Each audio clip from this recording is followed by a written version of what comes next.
What's up, Duval? It's your favorite Jag, Bucky Brooks, and this is Bleav in Jaguars, a podcast dedicated to all things Jacksonville Jaguars. We're in the thick of things. We're now moving into week 2 of training camp. Guys about to put on the pads. We're beginning to see the team come together. And so it's really, really exciting down in Duval.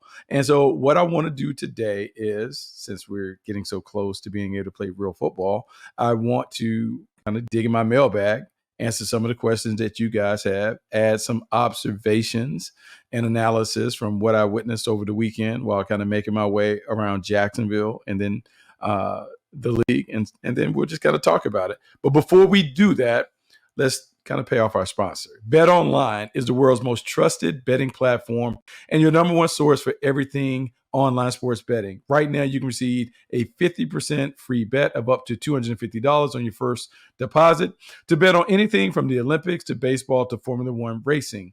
BetOnline has every stat, every matchup, even live odds and spreads while games are being played. When the game's over, head on over to our online casino and get in on a game of blackjack or poker or unwind with one of our over 150 slot games. Head to the website today to get in on the action. Use promo code Bleav, BLEAV, for your 50% free bet credit on your first deposit of up to $250. Bet online, the game starts here. And so, as we always say, the game starts here. The game is about to start here. As we talk about training camp, a lot of the things that impact the season will be done in training camp. And haven't had an opportunity to be in Jacksonville last week for 4 days. Got a chance to see 4 practices, which is kind of crazy. I've never really had that opportunity to see that much football from the Jaguars before calling a preseason game or doing anything. It was really enlightening. I will say this, and I've said this on multiple times, like watching the team, there's a different energy about the team. There's a sense of purpose. There's a professionalism. I would say maybe more focus from the team that you can kind of feel when you're around the squad and watching the practices. So all that stuff is positive. I Bleav Doug Peterson certainly is trying to make amends for what happened at the end of the season. And so there've been a lot of conversations with the team. The team has had their own internal discussions about how they want to play and how they want to perform. And you're hearing a lot from the team where they're talking about making sure that every day we come out here, we work and perform to the standard. I think that's great because I think this team has higher expectations for itself than maybe on the outside. And I'm actually good with that. So the team is working hard. They're doing the right things. You can see when they come together that, look, there's a seriousness to what they're doing and how they're approaching it. And all that stuff is good. There's some early anxiety and concerns because whenever you pay the quarterback, everyone is going to scrutinize the quarterback. And there's been a lot of conversation about Trevor Lawrence and some of the days that he's had on the practice field where he's turned the ball over down in the red zone in particular. There's been a lot of noise around it. I've had to talk about the noise on NFL Network because I had producers saying, are you worried about all those things, particularly given the fact that he's had more turnovers than anybody else in the league since he entered the league and those things. Here's what I'll say. Practice is practice. Games are games. And depending on the philosophy of the coaches, sometimes what you want to do is you want to push the envelope in practice so you know exactly where the boundaries are in the games in terms of the boundaries of your performance, how tight the window can be when you attempt to fit it in. If you never practice those things in practice, you never know if you can execute those things in the game. And so what I want to tell everyone, dial it back, turn down some of the intensity and concern about what's going on with Trevor in these early practices, because maybe, just maybe, he's trying to see what he can do, what he can get away with, what he can't do. And maybe he's being encouraged to kind of test the limits of his game so that everyone, he and the coaches, know how they should perform in certain areas of the field. Some teams want to operate with a scripted practice where everything is perfect and it looks great. And then as soon as you get into the game, the first sign of adversity strikes and the team falls apart. Maybe, just maybe, Doug Peterson, Press Taylor, and Trevor have gotten together and they said, look, we want you to test yourself in terms of fitting balls into tight windows, seeing what you feel really, really good with when it comes to the call sheet. Let's see what you like. And the only way you can do it is you got to kind of test yourself against these different coverages that haven't been scripted in to set you up for success. But we're going to let you play, let you see some of these hard things And then we always can kind of dial it back and build you back up and kind of figure out a plan that is conservative enough for us to win games. But the early part of training camp, man, let's let it rip. Let's see what you can do. Let's see what things work for your game, and then we'll do it. So just hold on before you guys kind of worry about, oh my gosh, he's not worth the contract. He's not this, he's not that. It's practice. And sometimes you want to kind of test yourself in practice, see what you can ultimately get away with in games. Other thing that stands out to me, as much as we talk about Trevor's turnovers being bad, I would say the turnovers have been so good for the defense. The defense is playing fast. They are all over the field. Every day, man, it's a couple of turnovers that we're seeing from this unit. And a lot of times, defenses are a little bit ahead of offenses at this stage of training camp. But I would say this is really a byproduct of what Ryan Nielsen and the staff have done on defense to simplify the defense so the guys can play faster. It is a see ball, get ball defense. And talking to some of the players, they've told me that, man, they've really cut it down, reduced the amount of volume that's in the playbook. They're dealing with a handful of fronts, couple of coverages, handful of blitzes. And they're really kind of approaching almost like a high school approach where you keep everything simple. You want these guys to play fast. And if you allow them to play fast with the caliber athletes that's on the field, they're going to make plays. And that's what you're seeing. Guys are flying to the ball because they're not doing a lot of thinking. It's a lot of reaction. And they're aggressively reacting to the ball. And it's paying off. That's why you're seeing so many turnovers from the defense. I love it. You would like to see them keep it up. The one thing that the Jaguars have done the last couple of years is they've been able to take the ball away. I expect that to continue, but maybe even at a higher level because the defense is really simple and it encourages guys to play really, really fast, which is really good. Another observation, Josh Allen is the real deal. In talking to him, he's up to 280, 285 pounds. He's about 10 to 15 pounds heavier than he was a year ago. And as he told me, he talked about look, he talks to Ryan Nielsen all the time. They may meet early in the day, every day, and his job is to stop the run on the way to the quarterback. He's really excited about being a guy that is a pass rusher extensively, almost exclusively, rather than dropping like he did in the previous game. And so it should be a big time, a big year for him. And talking to him, he just talked about the rest of the defense and how they're going. And as he told me, you see it, and I do see it. I do see this unit playing fast. I do see that they're all on the same page.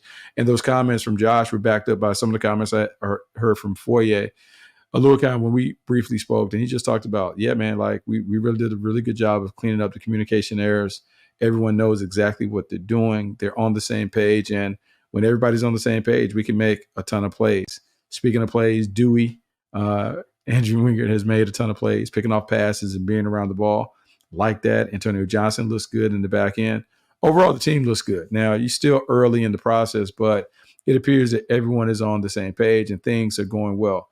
Interesting development that I will say this. I was wrong because I expected Devin Lloyd to be on the edges. I thought he would play Sam linebacker as they were thinking about their base front, just because that's what he did in college. He did it so well that I thought they were trying to tap into some of those skills. But Devin Lloyd evidently is going to play middle linebacker. They put him in the middle of the defense. They're letting him control it. He won't be necessarily calling it because Foye can do that. But Foye moves over and does a little of the weak side stuff. Devin Lloyd is in the middle. And sometimes when defense coordinators make that move where they put the athlete, the playmaker at Mike linebacker, what they're doing is they're putting him in the center of the defense to give him a chance to make the most plays on the ball. They're freeing him up to kind of see ball, get ball, and to make a lot of plays. Also, your team defense, your defensive speed is really determined by how fast your Mike linebacker plays. Devin Lloyd has bulked up a little bit to take on those blockers, but man, when he fires and goes, man, he is an instinctive playmaker who just kind of has a knack for kind of getting around the ball. This might be an effort for Ryan Nielsen and the coaches to really unlock some of that playmaking potential that he has by putting him in the middle of the defense and just allowing him to go and chase. We'll see what it looks like, but right now it looks pretty good. The rest of the unit, I would say that I'm excited about what is taking place up front. This is a much bigger team than we've seen in the past. Talking to Trent Baalke on the side, he talked about there are only 4 or 5 players that were on the roster when he officially took over as the general manager. He has done a really good job of, I would say, building a heavyweight contender in terms of when you watch this team. They're bigger, they're longer, they're beefier. and I expect them to be a more physical version of the Jaguars than we've seen. Some of that can be attributed to the work that they put in the secondary. When you look at the secondary, almost all these guys are 6 foot or taller, long arms, and it's about the prototype. And what we're seeing, particularly in watching Balky's drafts over the last few years, this team is following the prototypes, meaning there's certain size, weight standards that they adhere to. And when you build a team like that, they look the part. And I know it's not a fashion show, it's not a beauty pageant, but sometimes the ability to be able to play with some of the bullies in the league is about being able to match up with them physically. And after seeing the Baltimore Ravens firsthand last year, the San Francisco 49ers firsthand, perhaps the Jaguars are making a more concerted effort to make sure they look like them. So when they do eventually face those type teams, they can go toe-to-toe with them and match their physicality and toughness and those things. Final point, I would say that it has been reported that maybe Cam Robinson might be in the doghouse a little bit. And in saying that, like, he's one of their most valuable offensive linemen. And there's an expectation that this offensive line is going to be better just because they're going to play together. Last year, they didn't even have an opportunity to play together much. Cam Robinson missed 8 games, 4 to suspension, missed a handful of games due to injury. And his absence really, really hurt the team. They need him not only in the lineup, but they need him to play at a high level. And so he has to pick it up. He has to make sure that he is ready to rock and ready to play at a high level. If not, Walker Little needs to be next in line and ready to go. This offensive line will really determine how well this team plays. We talked about the running game and the lack of protection. This offensive line is the centerpiece of that effort. They got to get it going. Now, it may change when we get the pads on, but we need to see more from Cam Robinson and company. They got to start dominating the trenches if this team is going to be the team that they want to be at the end of the season. So those are some observations. Got some more that we'll talk about throughout the week. But what I want to do now is something that we had talked about, and that was go through the mailbag. And the great thing in having a mailbag or having you guys leave voicemail is I can go directly to the source when it comes to what does the community want to know? What does the village want to know? What do my people want to know about the Jaguars? And so what I want to do is we have someone call in, leave a voicemail. I want to take that call, and I want to address the question and comment that he has. So let's play it. Hey, Bucky. Hey, I love the show. I love everything that you do. I love all your segments, especially I was watching that thing with the LSU prospects with Blake Ruffino, and all the things you do and all the commentary is so insightful. And I just want to let you know I appreciate you, and you're my favorite Jags media member. So you're my go-to for everything Jag related. So anyhow, with all that said, I wanted to have a question because my biggest concern, of course, is Trevor Lawrence. As Trevor Lawrence goes, so goes the team, as you're fully aware. And just looking at all the things that this guy does right is amazing, but also he's been so inconsistent and makes these incredible throws. And on the very next play, he misses wide open guys. Overthrows people that are wide open, all kinds of simple things it seems, he just can't seem to be able to grasp, especially when it gets down into the red zone. And, I wanted to find out, is this more of, all these little things that, he does? Is it technique from the pocket? Is it him panicking? Is it mental errors? Is it, what exactly is it that makes this guy so inconsistent? And the little things he should be able to do that you see mediocre quarterbacks are able to do, and the amazing throws that only a couple guys in the league can actually make. So I wanted to get your take on that. And and is this stuff correctable, and can you see him taking a leap this year? Are we headed in the right direction? So thank you so much for answering this question, and thank you, Bucky, and best of luck this season. Thank you. So that's great. So I appreciate the call. I love the voicemail. I think it's great that you guys can drop a line, and so hopefully the next time we have a mailbag, more guys take us up on that offer and drop a voicemail. As it relates to Trevor Lawrence, man, there is so much concern and worry about Trevor Lawrence. And here's what I'm going to tell everybody. Calm down. Trevor's going to be okay. And I want everyone to understand that you cannot equate the pay to some aspects of his play. Whatever the Jaguars had to pay Trevor Lawrence to secure his services, you can't allow that to change the way that you view him in terms of as a player. Nor can it be, it can't impact how the coaches utilize him based on trying to justify or validate the big contract. Look, the money's been paid. The money is what the money is. And so him being a $55 million quarterback, one of the highest paid quarterbacks in the league, that is what it is. The expectation that all of a sudden he's going to play like top 1, top 2, 3 quarterback in the league, to me, I think you have to slow down on that. Here's what we want to see from Trevor Lawrence. If Trevor Lawrence does these things, everyone should be excited and should be fine with it. 1, efficiency and effectiveness as the QB1. The number one job of the quarterback is to lead the team to the winner's circle by any means necessary. Some weeks that means that Trevor needs to have a 300-yard game because the weight of the world is on his right arm and he needs to pass us to the winner's circle. Other games that means, hey, maybe we just need to manage the game, make a handful of throws that are necessary for us to kind of get the game into the win column, and that's fine. Defense is playing well, special teams are playing well, running game has it going. Maybe Trevor Lawrence can step back and just be the guy that's the facilitator. Other times it's, hey, you got to close it out in the fourth quarter. You need a game-winning drive that needs a handful of those wild throws that he's more than capable of making. Sometimes it may be a 4-minute situation. We need to get the critical third down. You need to make the throw to do that.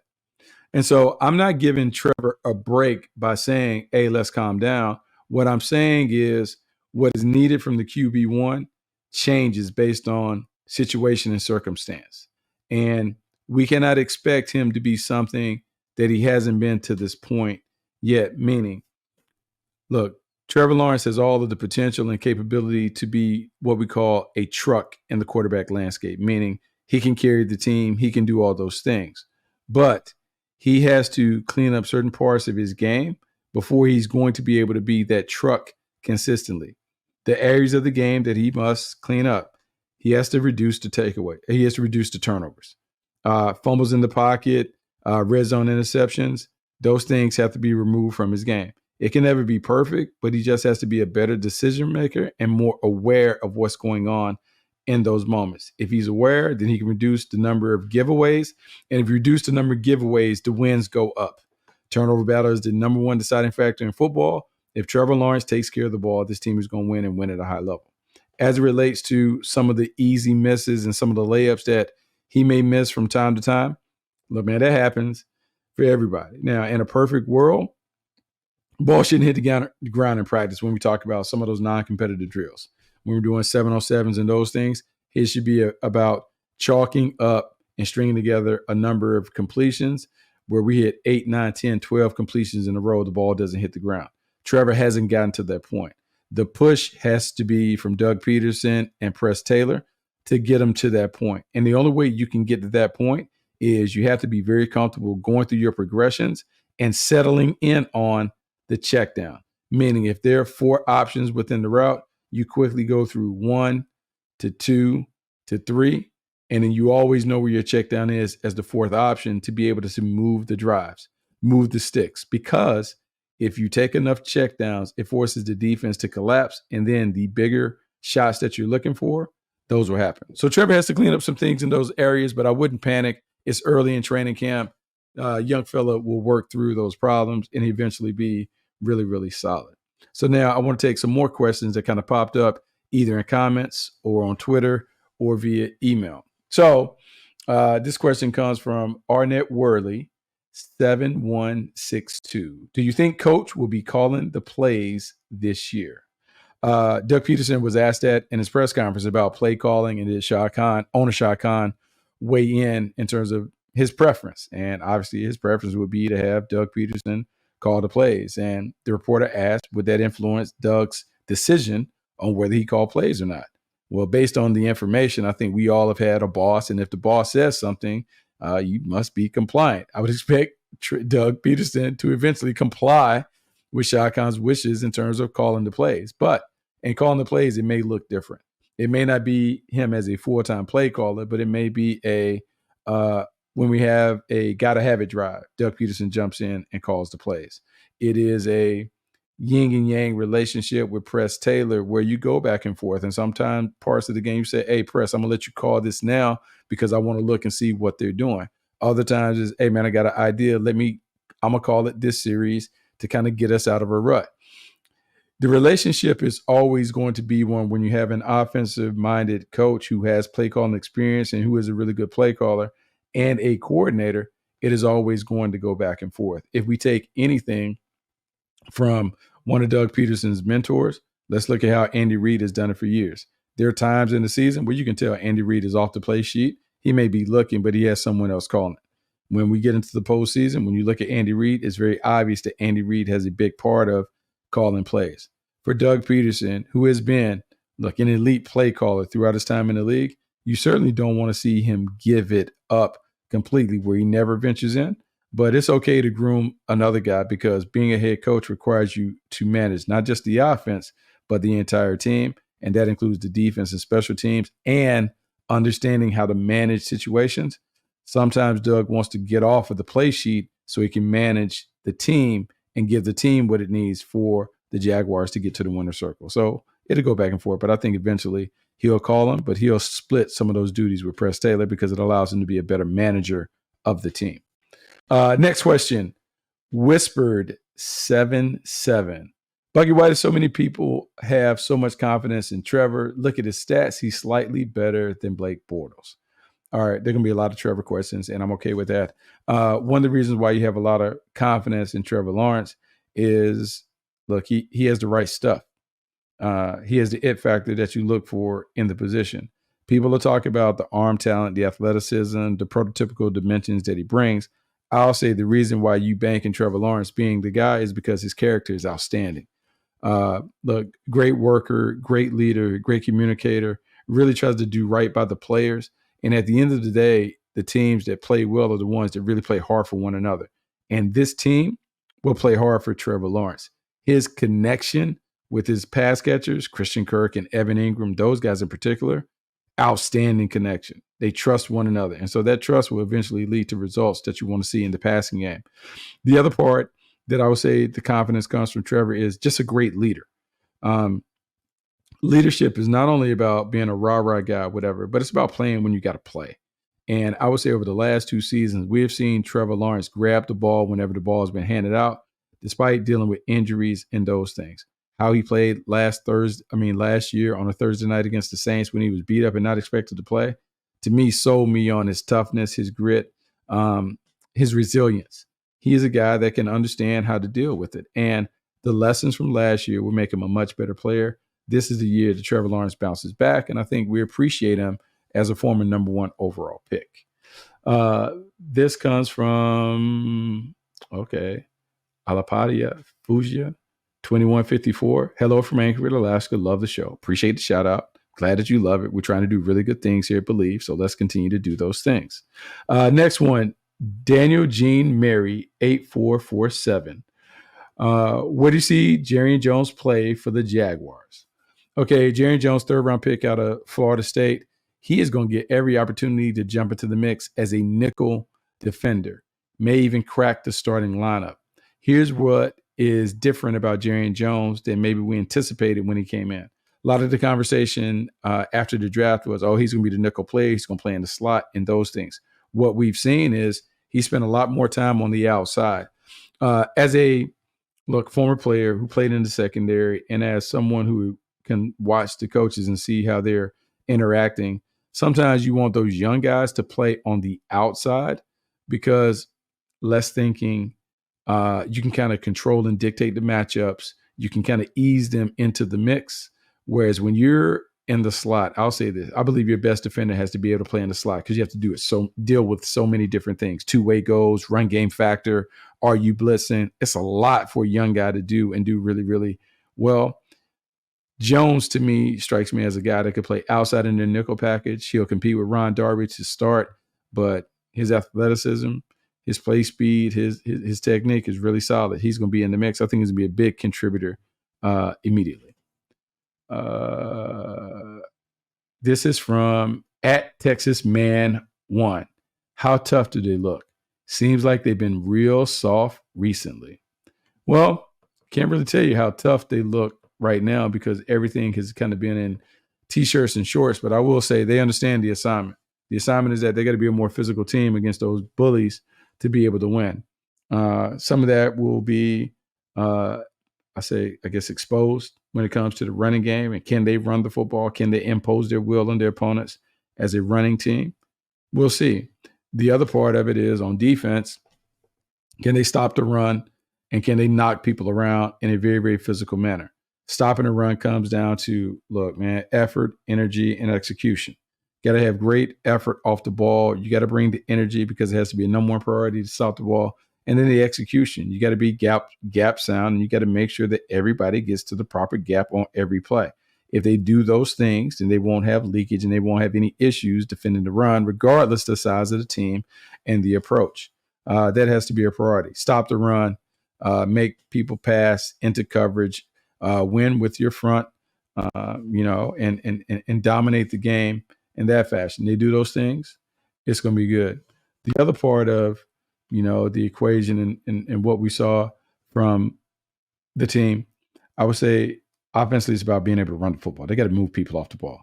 And it's not about being a team that's a top 5 rushing team, but it's about running the football when they need to run the football. And sometimes that comes down to controlling the game. The game could be tight, getting away from you, put in a couple runs, you settle everybody down, you then set things up off play action. Regardless of what you think about the league's evolution to a passing league, running the ball is critical. And for the Jags, they need to run the football to take some of that pressure off Trevor Lawrence. So I think the team is edgier in certain areas, but look, I don't think this is a soft team. I just think they're built a little differently than they've been built before. This is from Chad B. With the Jaguars being one of the worst rushing teams in the league and on offense and defense last year, how do you think coaching staff is going to fix it, and how would you fix it? All right, Chad. So this is an interesting question because you're right. Last year the team was near the bottom of the rankings when it came to run game, and they were terrible, like just stopping the run. How do they fix it? Let's start with the defense first. One, it's been emphasized and discussed every day that stopping the run is the number one priority for the defense. They've talked about it. They put a defense in place that would allow them to really run to the ball, maintain their gap integrity, and force people out of wanting to run the ball. Last part of the season, man, the rushing yards allowed went up. I want to say the last 5 or 6 games, like plus 44. That's ridiculous. You can't give up well over 100 yards on the ground and expect to win in this league, because what it does is you can't stop the run. So now play action becomes more effective because you overreact to the play fakes. You got to stop the run because you want to make people one-dimensional. We want to be a team that plays, I would say, from in front, where you're forcing them behind the chains. You're making them throw into the coverage that you like to make them settle for check downs and to make it hard downs on third down. They got to continue to keep working on that part of it, but it starts with stopping the run. Offensively, too many negative plays on run downs. You can't end up in long yardage situations, and so it just requires them to spend more time coming off the ball, dominating the line of scrimmage, and finishing blocks. And then it also comes down to the running backs running with force and finishing with violence, running hard between the tackles, finishing, always kind of straining for those extra yards. This team doesn't necessarily have to be the grinded out, mash it out teams that we've seen kind of populate the AFC at times. This just has to be a team that can run it when everyone in the stadium knows they're running, so they can win those key situations down in the red zone and in short yardage situations. This is from Seb. Where does Tank fit in the backfield this year? I root for him, but man, it's disappointing so far. Also, how does Ryan Nielsen's scheme fit for the defense? Should we expect a big improvement? Number one, backfield looks good. Travis Etienne and Tank Bigsby, I would say they would share some duties. I can't call it an equitable 50-50 split, but maybe 60-40, 70-30, where he gets a handful of carries. In a perfect world, 6 to 8 carries from Tank Bigsby would be good because to me, it tells me that he's firmly in the rotation. He's lightening the load on Travis Etienne, and the coaches have confidence in him. As it relates to Ryan Nielsen's scheme and how does it fit the personnel, I would say it fits like a glove. It's absolutely perfect for the personnel that they have. This is a team that, man, I can't tell you how many times you look up and you just see people running free because lack of communication and just not understanding the assignment and those things. They're locked in right now. They're locked in because of the simplicity of it. And by being a simple schematic team, it has allowed this team to spend more time in endo drills working on technique. And I'm going to tell you, man, you can win a lot of games with great effort, great technique, and just being a tough-minded team that can handle adversity. Jaguars defense is going to be solid. It's not going to be flashy. It's not going to kind of earn rave reviews for the creativity that you see from Nielsen, but I think it'll be rock solid because it's all about fundamentals. It's all about making the other people beat you by being nearly perfect. I think this is going to work out well. I think the Jaguars are going to be a solid unit. Middle of the pack defense, maybe they can inch in the top 10 consideration, but I think you see the value in how they're going about it and the number of turnovers that they force on that end. So, yeah, I expect a significant improvement from the Jags. Final question. This comes from CC96. With the Texans being such a heavy favorite to win the division, does that add more pressure to the Jaguars to regain the top spot, or does that allow them to play more free? I know there's more pressure on the Texans to repeat, but how does this weigh on the Jags?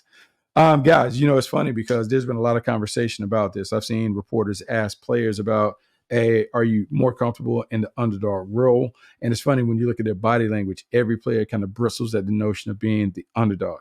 That said, no, there's not pressure on the Jaguars. I mean, if you really think about the way the conversation has been around the AFC South, it's the Texans 1, the Colts 2, and then maybe the Jaguars are 3.